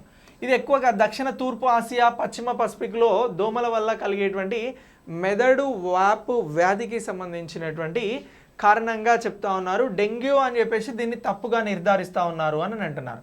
కానీ ఇది ఏదైతే జపనీస్కి సంబంధించినటువంటి ఎన్సెఫాలిటిస్ వైరస్ ఏదైతే ఉందో ఇది ఫ్లావీ వైరస్ జాతికి చెందినటువంటి మరియు జెనెటిక్ చక్రంలో ఉంది అని అంటున్నాం. సో ఇది ఫ్లావీ విరిడే కుటుంబానికి సంబంధించింది, ఫ్లావీ వైరస్ జాతికి సంబంధించింది. సో జపనీస్ ఎన్సెఫాలిటిస్ వైరస్ ఏ జాతికి సంబంధించింది అన్నప్పుడు మనం ఫ్లావీ వైరస్ జాతికి అని చెప్పేసి గుర్తుంచుకోవాల్సి ఉంటుంది. ఇక national institute of animal technology Hyderabad non structural వాళ్ళు ఈ ప్రోటీన్ యొక్క వేగవంతమైన మరియు నిర్దిష్ట గుర్తింపుకు సంబంధించి వీరు దీనిని ప్రత్యేకంగా గుర్తించడం జరిగింది. ఓకేనా. ఇక జేఈవికి సంబంధించి చికిత్స అనేది అందుబాటులో లేదు, బ్రేక్అవుట్ తగ్గించడానికి ముందస్తుగా గుర్తించాల్సినటువంటి అవసరం ఉంది అని చెప్పేసి అంటా ఉన్నాం. సో ఇలా వీటి ద్వారా దోమల ద్వారా ఏర్పడేటువంటి వీటి ద్వారా ఏమవుతుంది అని అంటే ఇతర పశువులకి ఇది సంక్రమిస్తుంది, అలాగే మనుషులకి కూడా ఈ జపనీస్ ఎన్సెఫాలిటిస్ వైరస్ అనేది సంక్రమించడం జరుగుతూ ఉంది. సో ఇలా ఇది పెరుగుతున్నట్లు కూడా ప్రత్యేకంగా గుర్తించడం జరిగింది. సో మనం దోమల ద్వారా వచ్చేటువంటి వ్యాధులు ఓన్లీ డెంగ్యూ అనే ఫీల్ అవుతున్నాం, అది కాదు. జపనీస్ ఎన్సెఫాలిటిస్ వైరస్ అనేది కూడా ఒకటి ఉంది, దాన్ని డెంగ్యూగా భావించవద్దు అని చెప్పేసి చెప్తా ఉన్నారు. ఇక బయోమార్కర్ అలాగే రోగ నిరోధక ప్రతిస్పందనను కూడా పొందడానికి నివేదించబడింది. ఇక జేఈవి నిర్ధారణ కోసం సాంప్రదాయ పద్ధతులు అనేవి చాలా ఖరీదుతో కూడుకున్నటువంటివి.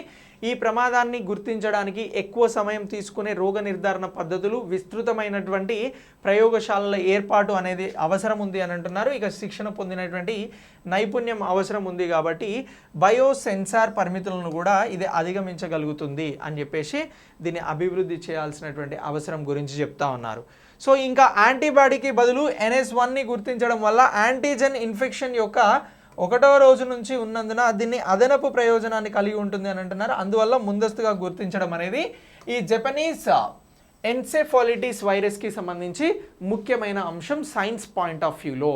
డెంగ్యూకి రిలేటెడ్గా ఇటీవల గుర్తించినటువంటిది ఏంటి అని అంటే ఈ జపనీస్ ఎన్సెఫాలిటిస్ వైరస్ అని చెప్పేసి గుర్తుంచుకోవాల్సి ఉంటుంది. మనం సైన్స్ పాయింట్ ఆఫ్ వ్యూలో దీన్నంతా కూడా మనం చూడాల్సి, ఇంకా దీనికి సంబంధించినటువంటి ఎలా రూపాంతరం చెందుతుంది ఇది అని చెప్పేసి దాని స్ట్రక్చర్ని ఇక్కడ ఇవ్వడం జరిగింది.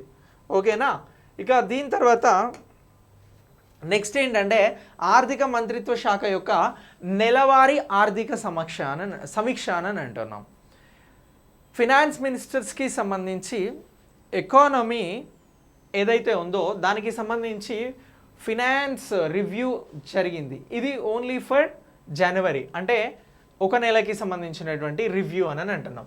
2022-23 బడ్జెట్లో ప్రభుత్వం తీసుకున్న అనేక ప్రయత్నాల ఆధారంగా ఆర్థిక మంత్రిత్వ శాఖ యొక్క మంత్లీ ఎకానమీ రివ్యూ అనేది జరిగింది. దీని ప్రకారం భారత ఆర్థిక వ్యవస్థ పెద్ద దేశాలలో అత్యంత వేగంగా అభివృద్ధి చెందుతున్నటువంటి ఆర్థిక వ్యవస్థగా చెప్పబడుతూ ఉంది.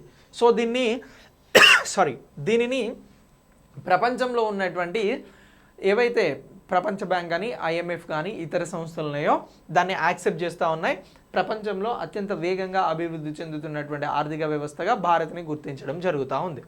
అయితే పంటల వైవిధ్యం, నికర విత్తన విస్తరణం ద్వారా కూడా వ్యవసాయం పెరుగుతుంది అని చెప్పేసి, ఆహార నిల్వలను ఇది ప్రోత్సహిస్తుంది అని చెప్పేసి కూడా ప్రత్యేకంగా చెప్తా ఉన్నారు. ఇక దీంతో పాటు PM కిసాన్ పథకం కింద లాభదాయకమైనటువంటి కనీస మద్దతు ధరలు, ఆదాయ బదిలీలు, పెద్ద మొత్తంలో కొనుగోలు ప్రయత్నాలు రైతులకి ప్రయత్నం చేకూరుస్తాయని అంటున్నారు. ఇక IMF యొక్క జనవరి 2022 ప్రపంచ వృద్ధి అంచనాలను భారత్కి సంబంధించి తగ్గించినప్పటికీ 2022-23 ఆర్థిక సంవత్సరంలో వృద్ధి అంచనాలు అనేవి సవరించింది IMF. ఓకేనా. ఇక ఏకైక పెద్ద దేశంగా కూడా ఆర్థిక వ్యవస్థకి సంబంధించి భారత్ అనేది అవతరిస్తూ ఉంది. ఇప్పుడు 4వ పొజిషన్లో ప్రపంచంలో ఉంది ఆర్థిక వ్యవస్థకి సంబంధించి. ఇక నివేదిక ప్రకారం 2022-23 బడ్జెట్ మునుపటి సంవత్సరం బడ్జెట్ ద్వారా సెట్ చేయబడినటువంటి ఆర్థిక దిశను గురించి కూడా ఇది బలోపేతం చేస్తుంది. ఇక క్యాపెక్స్ బడ్జెట్ అని అంటున్నాం, క్యాపిటల్ ఎక్స్పెండిచర్ బడ్జెట్. సో మూలధన వ్యయ బడ్జెట్ అని చెప్పేసి ఈ ఏడాదికి సంబంధించి పిలవడం జరుగుతూ ఉంది. ఇక బడ్జెట్ అంచనాల కంటే 35.4% ఎక్కువగా మూలధన పనుల కోసం రాష్ట్రాలకు గ్రాంట్ ఇన్ ఎయిడ్లని పరిగణలోకి తీసుకున్నప్పుడు జీడిపి అనేది 4.1%గా పెరుగుతుంది అని చెప్పేసి కూడా ప్రస్తుతం వచ్చినటువంటి మంత్లీ రివ్యూలో చెప్తా ఉన్నారు. ఇక దీని తర్వాత దేశంలో గతిశక్తి అనేది శక్తిని ఇస్తుంది. ఇక మౌలిక సదుపాయాల అంతరాయాన్ని తగ్గించడం జరుగుతుంది. ప్రైవేట్ పెట్టుబడులకి ఇది సహాయపడుతుంది అని చెప్పేసి అంటున్నారు. ఏమంటున్నారు, దేశంలో ఉన్నటువంటి కనెక్టివిటీస్ అన్నింటినీ కూడా అలాగే మూలధనానికి సంబంధించినటువంటి ఎక్స్పెండిచర్ చేస్తున్నారు కాబట్టి అభివృద్ధి అనేది సత్వరం జరుగుతుంది. దీని ద్వారా చాలామంది పెట్టుబడులు పెట్టడానికి వస్తారు. దీనివల్ల నిరుద్యోగం కొంత నిర్మూలించబడుతుంది. పెట్టుబడులు రావడం వల్ల ఆర్థిక వ్యవస్థ బలోపేతం అవుతుంది అని చెప్పేసి ప్రత్యేకంగా భావిస్తున్నారు. ఇక కోవిడ్-19కి సంబంధించినటువంటి 3వ వేవ్ని పరిగణలోకి తీసుకుంటే విద్యుత్ వినియోగం, ఎగుమతులు, పిఎంఐ తయారీ, అలాగే ఈవే బిల్ ఉత్పత్తి ఇలాంటి అధిక ఫ్రీక్వెన్సీకి సంబంధించినటువంటి సూచికల యొక్క బలమైన పనితీరు ద్వారా ఆర్థిక కార్యకలాపాలు అనేవి బలంగా ఉన్నాయి అని చెప్పేసి కూడా చెప్తా ఉన్నాం. ఇక 2022-23 ప్రస్తుత బడ్జెట్ ఏదైతే ఉందో ఇది నామమాత్రంగా జీడిపి వృద్ధి లక్ష్యాన్ని ఎంత అని అంటే 11.1%గా చూపెడుతుంది. జీడిపి డిప్లెటరీ 3.3 నుంచి 3.5కి ఉంది. ఇక ఫిబ్రవరి 22 జనవరి సమావేశాల్లో ఆర్బీఐ ద్రవ్య విధాన కమిటీ మానిటరీ పాలసీ కమిటీ అనేది జరిగింది. సో ఇది ఎంత వేసింది జీడిపి అంచనా అంటే 7.8%గా వేసింది. ఇక 2021-22 ఆర్థిక వ్యవస్థ అంచనాలలో ఇది 8% కంటే ఎక్కువ వాస్తవ వృద్ధిని సాధిస్తుంది అని చెప్పేసి కూడా సూచించడం జరుగుతుంది. కానీ ఆర్బీఐ ఎంత చెప్పింది అని అంటే 7.8 అని చెప్పింది. ఇక ఎంపీసీ యొక్క అనుకూలమైన విధానం అలాగే మారని రెపో, రివర్స్ రెపో రేట్లతో పాటు అనిశ్చిత సమయాలలో వృద్ధికి ప్రాధాన్యత ఇస్తుంది, పెట్టుబడిపై బడ్జెట్ని బలపరుస్తుంది అని అంటున్నాం. మనం ప్రీవియస్ క్లాసులలో డిస్కస్ చేసినటువంటి బడ్జెట్ అంశాలను అలాగే మానిటరీ పాలసీ కమిటీ ఏదైతే ఆర్బీఐకి సంబంధించి ఇచ్చినటువంటి కమిటీ రిపోర్ట్స్ ఉన్నాయో, అనౌన్స్మెంట్స్ ఉన్నాయో ఇవి కీలకంగా మారాయి ఇప్పుడు వచ్చినటువంటి మంత్లీ రివ్యూకి సంబంధించి. సో మారని రివర్స్ రెపో రేట్ కారణంగా అలాగే బడ్జెట్లో ఉన్నటువంటి కేటాయింపుల కారణంగా ఆర్థిక వ్యవస్థ అనేది బాగా అభివృద్ధి చెందుతున్నట్లు కనిపిస్తుంది అని ఓవరాల్గా చెప్తా ఉన్నారు. ఇలా ఈ పాయింట్స్ని మనం గుర్తుంచుకోవాల్సి ఉంటుంది. ఇక దీని తర్వాత India UPI platform in Nepal అని నేను అంటున్నాను. ఇండియాకి సంబంధించి భారతదేశం యొక్క యూపీఐ వ్యవస్థ ఏదైతే ఉందో దీనిని మొట్టమొదటిసారి ఇప్పుడు నేపాల్ దేశంలో తీసుకురావడం జరుగుతూ ఉంది. ఎందుకు అని అంటే నేపాల్లో డిజిటల్ ఆర్థిక వ్యవస్థను ఆధునీకరించడంలో ఇది కీలకం కాబోతా ఉంది. ఇప్పుడు మనం ఫర్ ఎగ్జాంపుల్ అన్ని పేమెంట్స్ కూడా యూపీఐ మోడ్లో చేయడం జరుగుతూ ఉంది. సో ఇలా చేస్తున్నటువంటి ఈ మోడ్ని ఇప్పుడు నేపాల్కి సేవలు అందించేందుకు తీసుకుపోవడం జరిగింది. యూపీఐ అని అంటే యూనిఫైడ్ పేమెంట్స్ ఇంటర్ఫేస్ అని అంటున్నాం. ఇక దీనికి సంబంధించి ఎన్పిసిఐ అని ఇంటర్నేషనల్ పేమెంట్స్కి సంబంధించి ఎన్పిసిఐ అనేది ఉంది. ఇక దీనిలో భాగంగా ఎన్ఐపిఎల్ అనేది కూడా ఉంది. ఇది ఇంటర్నేషనల్ పేమెంట్స్కి సంబంధించి. సో ఇలా దీనికి సంబంధించి గేట్వే పేమెంట్ సర్వీసెస్ కానీ అలాగే మనం ఇన్ఫోటెక్కి సంబంధించి జీపీఎస్ భాగస్వామ్యంతో దీన్ని నిర్వహించడం జరుగుతూ ఉంది నేపాల్లో. ఇక నేపాల్లో జీపీఎస్ అధికృత చెల్లింపు సిస్టమ్ ఆపరేటర్ అలాగే మనం ఇన్ఫోటెక్ కూడా అక్కడ యూనిఫైడ్ పేమెంట్స్ ఇంటర్ఫేస్ యూపీఐ అనేది అమలు చేస్తూ ఉంది. దేని ద్వారా ఈ యూపీఐని నేపాల్లో అమలు చేయబోతున్నారు అని అంటే ఈ మనం అలాగే జీపీఎస్ ద్వారా అమలు చేయబోతా ఉన్నారు నేపాల్లో అని చెప్పేసి అంటా ఉన్నాం. ఇక ఎన్పిసిఐ ప్రకారం ఈ పొరుగు దేశం భారతదేశానికి బార్డర్ దేశంగా ఉన్నటువంటి నేపాల్ అనేది ఇంటర్ ఆపరబుల్ రియల్ టైంకి సంబంధించినటువంటి person to merchant P2M mode అని చెప్పేసి అంటున్నాం. ఇక పర్సన్ టు పర్సన్ని ఏమంటున్నాము అని అంటే P2P అని అంటున్నాం. ఈ లావాదేవీలని బలోపేతం చేయడం ద్వారా నేపాల్ యొక్క డిజిటల్ ప్రయోజనాలకి ఇది సహకారం అనేది అందిస్తూ ఉంది అని చెప్తా ఉన్నాం. ఇప్పుడు మన దగ్గర చెల్లింపులు పర్సన్ టు పర్సన్ ఎలా చేస్తున్నామో పర్సన్ టు మర్చెంట్స్కి ఎలా చేస్తున్నామో అలానే నేపాల్లో కూడా తీసుకురాబోతున్నారు.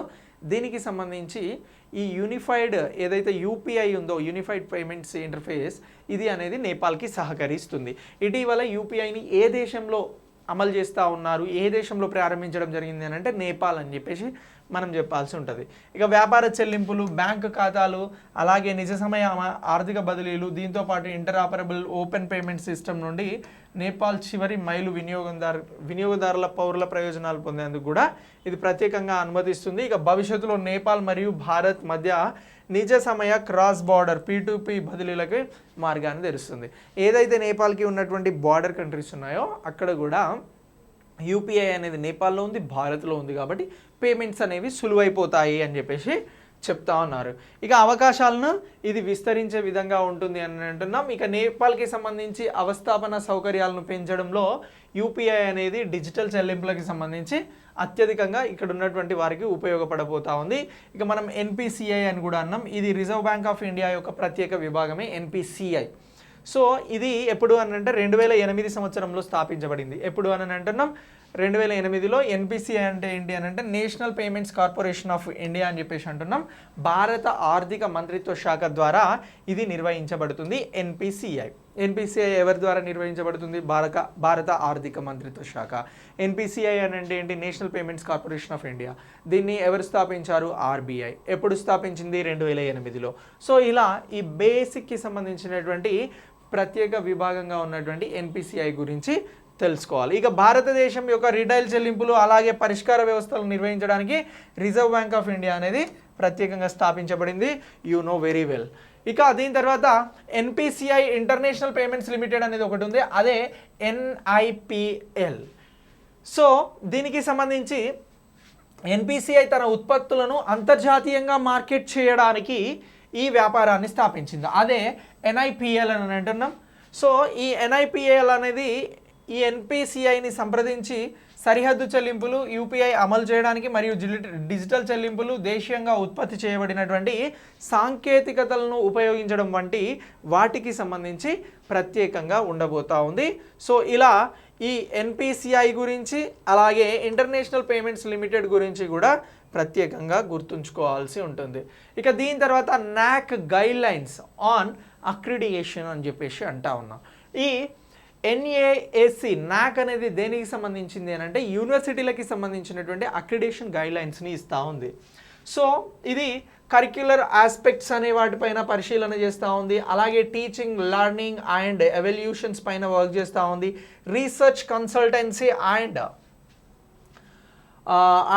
ఎక్స్టెన్షన్స్ పైన వర్క్ చేస్తూ ఉంది, ఇన్ఫ్రాస్ట్రక్చర్ అండ్ లెర్నింగ్స్ పైన వర్క్ చేస్తూ ఉంది, రిసోర్సెస్కి సంబంధించి స్టూడెంట్స్ సపోర్ట్ అండ్ ప్రోగ్రెషన్ పైన వర్క్ చేస్తూ ఉంది, governance and leadership and management పైన వర్క్ చేస్తూ ఉంది, ఇన్నోవేషన్స్ అండ్ బెస్ట్ ప్రాక్టీసెస్ పైన కూడా ఇది వర్క్ చేస్తూ ఉంది. అదే ఏంటి అని అంటే నాక్. సో మరి ఈ national assessment and accreditation council నాక్ అనేది విద్యకి సంబంధించి ఇలాంటి ప్రమాణాలతో ముందుకెళ్తుంది కాబట్టి ఉన్నత విద్యా సంస్థల అక్రిడేషన్ కోసం అర్హత ప్రమాణాలను మరొకసారి సడలించింది అని చెప్పేసి అంటా ఉన్నాం. ఇది లేటెస్ట్. మరి దీనికి సంబంధించి national assessment and accreditation council university grants commission of ఇండియాకి సంబంధించినటువంటిది. సో యూనివర్సిటీ గ్రాంట్స్ కమిషన్కి ఇటీవల జగదీష్ కుమార్ గారు చైర్మన్గా ఎంపికయ్యారండి. జేఎన్యూకి సంబంధించినటువంటి వీసీ అతను. సో అలా త్వరలో కొత్త మార్గదర్శకాలపైన వెబినార్ని నిర్వహించబోతా ఉన్నారు. దీన్ని కూడా గుర్తుంచుకోవాలి. ఇక 280 అనుబంధ కళాశాలల్లో ఈ 200 కంటే ఎక్కువ ఉన్నటువంటి అనుబంధ విద్యా సంస్థలలో హైయర్ ఎడ్యుకేషన్స్కి సంబంధించినటువంటి ఇన్స్టిట్యూషన్స్కి సంబంధించి నాక్ గుర్తింపు అనేది ఇప్పటివరకు పొందలేదు. వాటిపైన వాటి సంగతి ఏంటో కూడా చూస్తాము అని చెప్పేసి ప్రత్యేకంగా చెప్తున్నారు. ఇక నాక్ కొత్త మార్గదర్శకాల ప్రకారం కళాశాలలకు తాత్కాలిక అక్రిడేషన్ ఇవ్వడం, అలాగే అక్రిడేషన్ల కోసం సంస్థల సంసిద్ధతను నిర్ధారించడంలో సహాయపడుతుంది అని అంటున్నాం. ఇక కళాశాలలు అందించే పేదలకి సంబంధించినటువంటి సౌకర్యాలు, నాణ్యతలేమి విద్యా కారణంగా చాలా సంవత్సరాలుగా చాలా సంస్థలు నాక్కి సంబంధించి దూరంగా ఉంటా ఉన్నాయి. సో ఇప్పుడు ఉన్నత విద్యా సంస్థలు ఖచ్చితమైన ప్రమాణాలను పాటించాలి, విద్యార్థులకి మంచి విద్యను బోధించాలి అని చెప్పేసి తీసుకుంటా ఉన్నారు. ఇక తక్కువ గ్రేడ్లు అడ్మిషన్ల సంఖ్యను ప్రభావితం చేస్తాయని చెప్పేసి కూడా అనుబంధ కళాశాలలు అంటా ఉన్నాయి. ఇక నేషనల్ అసెస్మెంట్ అండ్ అక్రిడేషన్ కౌన్సిల్స్కి సంబంధించి ఈ అంశాలను మనం గుర్తుంచుకోవాల్సి ఉంటుంది. ఇటీవల దీనికి సంబంధించి కొత్త మార్గదర్శకాలు వచ్చాయని చెప్పేసి. ఇక ఇది స్వయం ప్రతిపత్తి కలిగినటువంటి సంస్థ యూజీసీ అనేది. దీనికి సంబంధించి నాక్ ప్రధాన కార్యాలయం ఎక్కడ ఉంది అని అంటే బెంగళూరులో ఉంది అని అంటున్నాం. ఓకేనా. జాతీయ విద్యా విధానం 1986 సిఫారసుల మేరకు 1994లో నాక్ అనేది స్థాపించబడడం జరిగింది. ఇక విద్యా నాణ్యతలో క్షీణత సమస్యలను పరిష్కరించడానికి నాక్ ఎందుకు పనిచేస్తుంది అని అంటే విద్యా వ్యవస్థలో క్షీణిస్తున్నటువంటి అంశాల సమస్యలను పరిష్కరించడానికి ఇది పనిచేయడం జరుగుతుంది. నాక్ బేసిక్గా 8 గ్రేడ్లను ఇస్తుంది. అది ఏది అని అంటే A++, A+, A, B++, B+, B, C and D మీరు చదువుతున్నటువంటి యూనివర్సిటీస్ ఏ ర్యాంక్లో ఏ న్యాక్లో ఉన్నాయో మనం తెలుసుకోవచ్చు. ఇక యూనివర్సిటీ గ్రాంట్ కమిషన్ ఆఫ్ ఇండియాకి సంబంధించి ఈ అంశాలను మనం అప్డేట్ చేసుకోవాల్సి ఉంటుంది. ఇక యూజీసీ అనేదేమో ఈ విద్యా మంత్రిత్వ శాఖ యొక్క ఉన్నత విద్యా విభాగం ద్వారా ఏర్పాటు చేయడం జరిగింది. ఇది ఒక చట్టబద్ధమైనటువంటి సంస్థ. ఎప్పుడు ఏర్పడింది యూజీసీ అని అంటే 1956లో ఏర్పడింది. నాక్ ఎప్పుడు ఏర్పడింది అని అంటే 1986లో వచ్చినటువంటి విద్యా విధానంలో 1994లో ప్రారంభించబడింది అని అన్నాం. కానీ యూజీసీ 1956 ప్రకారం చేయబడింది. ఇది ఒక చట్టబద్ధమైన సంస్థ అని అంటున్నాం. దీనికి సంబంధించి యూజీసీ సమన్వయం, నిర్వహణ, ఉన్నత విద్యా ప్రమాణాల నిర్ధారణకు ఇది బాధ్యత వహిస్తుంది. ఇక ఇది భారతదేశంలోని విశ్వవిద్యాలయాలకి గుర్తింపును అందిస్తుంది. ఫర్ ఎగ్జాంపుల్ మీరు యూనివర్సిటీ పెట్టాలి అనుకుంటే యూజీసీ అనేది మీకు తెలిసి ఉండాల్సినటువంటి అవసరం ఉంది. ఇక first national maritime security coordinator అని చెప్పేసి అంటా ఉన్నాం. ఈ కోఆర్డినేటర్గా ఇతను నియమించబడ్డారు. ఇతను ఎవరు అని అంటే జి అశోక్ కుమార్ గారు. ఈయన భారతదేశపు వెరీ వెరీ ఇంపార్టెంట్, భారతదేశపు మొదటి జాతీయ సముద్ర భద్రతా సమన్వయకర్తగా ఎవరు ఎంపిక కాబడ్డారు అని అంటే మీరు జి కుమార్ అని చెప్పేసి, అశోక్ కుమార్ అని చెప్పేసి గుర్తుంచుకోవాలి. ఇతను రిటైర్డ్ వైస్ జనరల్, అలాగే వైస్ అడ్మిరల్. అలాగే అశోక్ కుమార్ను భారతదేశపు మొట్టమొదటి సముద్ర జాతీయ భద్రతా కన్వీనర్గా, సమన్వయకర్తగా నియమించడం జరిగింది. ఇక భద్రతపై, విశ్వసనీయతపై నిర్ధారించడానికి దేశం యొక్క సముద్ర భద్రతను పటిష్టం చేయడమే లక్ష్యంగా భారత ప్రభుత్వం ఈ చర్యను తీసుకుంటా ఉంది. 14 సంవత్సరాల క్రితం 26/11 ఉగ్రవాద దాడి తర్వాత సముద్రంలో ఉగ్రవాద బృందాలకి సంబంధించినటువంటి దాడిని నివారించడం, భద్రతను బలోపేతం చేయడం భారతదేశం చేస్తున్నటువంటి స్థిరమైన ప్రయత్నాలలో భాగంగానే ఇప్పుడు జాతీయ సముద్ర భద్రత సమన్వయకర్తను నియమించడం జరిగింది అని అంటున్నాం. సో ఇలా జి అశోక్ కుమార్ గారి గురించి మనం ప్రత్యేకంగా గుర్తుంచుకోవాలి. ఇక నేషనల్ మ్యారిటైమ్ సెక్యూరిటీ కోఆర్డినేటర్ అలాగే ఎన్ఎస్సిఏకి సంబంధించి అజిత్ దోవల్ నేతృత్వంలో జాతీయ భద్రతా మండలి సెక్రటరియట్తో సమన్వయం పనిచేయాల్సి ఉంటుంది. ముంబై అటాక్స్ ఎలా జరిగాయి? కసబ్ అనేవాడు అతని టీంతో పడవల ద్వారా ముంబైలో దిగిపోయి అటాక్ చేయడం జరిగింది. సో ఇలాంటి అటాక్స్ జరగకుండా ఉండేందుకు, భద్రతను పటిష్టం చేసేందుకు, ఎస్పెషల్లీ సముద్ర భద్రతను పటిష్టం చేసేందుకు జాతీయ ఏదైతే భద్రతా మండలి ఉందో దీనికి సంబంధించి ఉన్నటువంటి అజిత్ దోవల్ గారితో అతని నేతృత్వంలో ఇతను వర్క్ చేయాల్సి ఉంటుంది అని అంటున్నాం. ఇక నావికా దళాలకి సంబంధించి కోస్ట్ గార్డ్, తీర మరియు సముద్ర భద్రతలో చిక్కుకున్నటువంటి భద్రతా సంస్థలు 13 తీర ప్రాంత రాష్ట్రాలకి సంబంధించి కేంద్రపాలిత ప్రాంతాల మధ్య సమన్వయం చేయడం అనేది కూడా ఈ నేషనల్ మ్యారిటైమ్ సెక్యూరిటీ కోఆర్డినేటర్కి సంబంధించినటువంటి ప్రధాన బాధ్యత. ఎన్ఎంఎస్సికి సంబంధించి ఇటీవల ఎవరు నియమించబడ్డారు అని అంటే జి అశోక్ కుమార్ అని చెప్పేసి గుర్తుంచుకోండి. Very very very important current అఫైర్స్కి సంబంధించి. సో ఇలా నెంబర్ ఆఫ్ టాపిక్స్ని మీరు అప్డేట్ కావడం జరిగింది చాలా వెరీ వెరీ క్లియర్గా. సో మీరు ఈ క్లాస్ నచ్చితే మీ ఫ్రెండ్స్కి షేర్ చేయండి. Thanks for watching.